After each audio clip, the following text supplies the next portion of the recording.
మంచి శుభవర్తమానాన్ని మీ మధ్యకు తీసుకుని వచ్చాం. ఆ శుభవర్తమానం ఏంటంటే,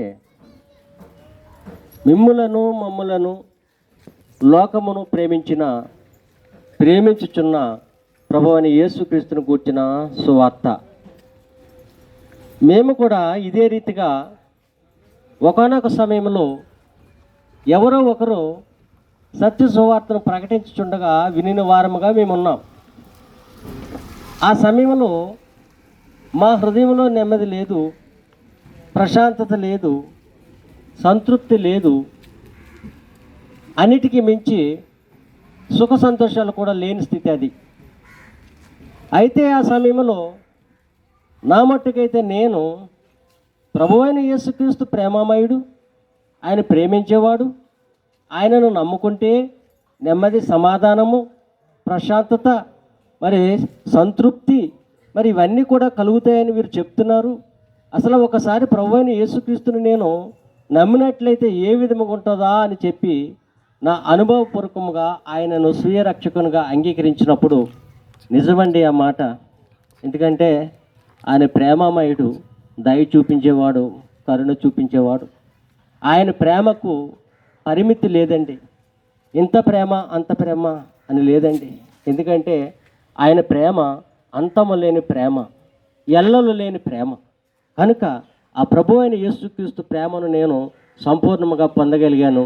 నా హృదయంలో అనుకున్న సంతృప్తి వచ్చింది, ఆనందం వచ్చింది, సంతోషం వచ్చింది.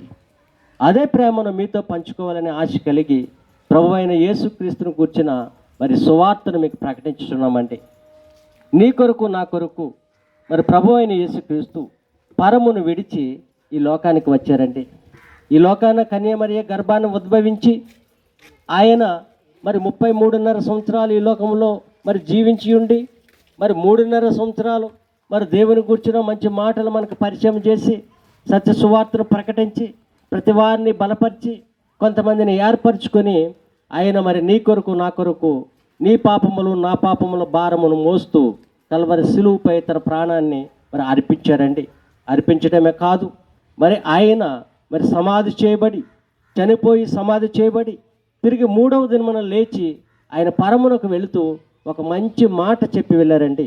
అది మనం ఆజ్ఞ అనుకోవచ్చు, లేకపోతే ఆయన మరి మన మీద వేసిన బాధ్యతని మనం అనుకోవచ్చు. ఏమన్నారంటే, సర్వలోకానికి వెళ్ళండి, సర్వ సృష్టికి ఆయన గూర్చిన సువార్తను ప్రకటించమని చెప్పి వెళ్ళారండి ఆయన. ఎందుకంటే మరి ఎలాగైతే వెళ్ళారో ఆయన అదే రీతిగా మరలా ఈ లోకానికి వస్తున్నారండి. ఆయన వచ్చేలోపు మనము ఆయన ఇచ్చిన ఆజ్ఞ ప్రకారము, ఆయన మతాల ప్రకారము మనము జీవించినట్లయితే మనము కూడా ఆయన ఎక్కడికైతే వెళ్ళారో అక్కడికి మనల్ని కొనిపోతానికి సిద్ధపడి వస్తున్నారండి ఆయన. ఎందుకంటారా, అక్కడ నెమ్మది ఉంటుంది, ఆనందం ఉంటుంది, సంతోషం ఉంటుంది. హృదయపూర్వకంగా చెప్తున్నానండి, నేను అనుభవించిన అనుభవాన్ని అనుభవిస్తున్నానండి, మీకు చెప్పుకుంటున్నాను, మీతో పంచుకుంటున్నాను. ప్రభు అయిన యేసుక్రీస్తుని స్వీయరక్షకునిగా అంగీకరించండి.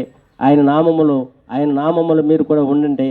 అంతేకాదు మరి ప్రభు అయిన యేసుక్రీస్తు మరి పరిశుద్ధ లేఖనము ద్వారా మరి మనకి ఒక చక్కటి మాట మనకి వినపడుతుందండి. ఎందుకంటే పరిశుద్ధ లేఖనము ఖండితంగా చెప్తుంది, నిన్ను వలె నీ పొరుగువానిని ప్రేమించమని. ఎప్పుడైతే మరి మన వలె మన పొరుగువానిని మనం ప్రేమించామో అప్పుడు ఆ సమయంలో మన హృదయము నిండుగా ఆనందము, మన హృదయము నిండుగా సంతోషము, అలాగే మనం ప్రేమించుచున్న ఇతరుల హృదయము నిండుగా ఆనందము, సంతోషము, ఏ భేదము లేక మరి సుఖ సంతోషాలతో మనం ఉంటామండి. కనుక బైబిల్ చెప్తుంది, ఖండితంగా చెప్తుంది, నిన్ను వలె నీ వానిని ప్రేమించు. మరి నిన్ను వలె నీ వానిని ప్రేమించాలంటే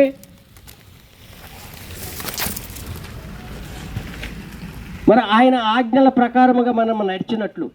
కానీ ఈ సమయాన్ని మరి ప్రభు అయిన యేసుక్రీస్తు మరి మనలను ప్రేమించిన రీతిని మనము చెప్పుకుంటున్నాము.